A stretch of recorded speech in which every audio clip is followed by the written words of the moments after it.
Hello दोस्तों, अगर आपके पास आईफोन 6 है और आप उसे हार्ड रीसेट करना चाहते हैं तो मैं आपको इस वीडियो में कंप्लीट गाइड करूंगा। दोस्तों, फर्स्ट ऑफ ऑल आपने अपने आईफोन से जो गूगल अकाउंट या iCloud आईडी है उसे रिमूव कर देना है, जैसा कि मैंने साइन आउट कर दिया है। और साइन आउट करने के बाद सिंपली आपने बैक जाना है। तो दोस्तों, यहाँ पे आप देख सकते हैं जो गूगल अकाउंट था वो हमने रिमूव कर दिया है और आपने फाइनली स्क्रॉल डाउन करना है और जाना है आपने जनरल सेटिंग में। तो दोस्तों,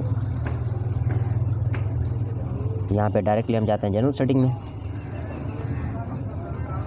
और आपने फिर से स्क्रॉल डाउन करना है लास्ट की तरफ और यहाँ पे आप देख सकते हैं रीसेट और यहाँ पे हमें चूज़ करना है सेकंड स्टेप को और यहाँ पे इरेज ऑल सेटिंग पे आपने 1 या 2 या 3 मरतबा क्लिक करना है। तो आपका सेट जो है वो नॉर्मली रीसेट हो जाएगा और आगे की जो सेटिंग है वो मैं आपको कंप्लीट बताऊँगा इस वीडियो में।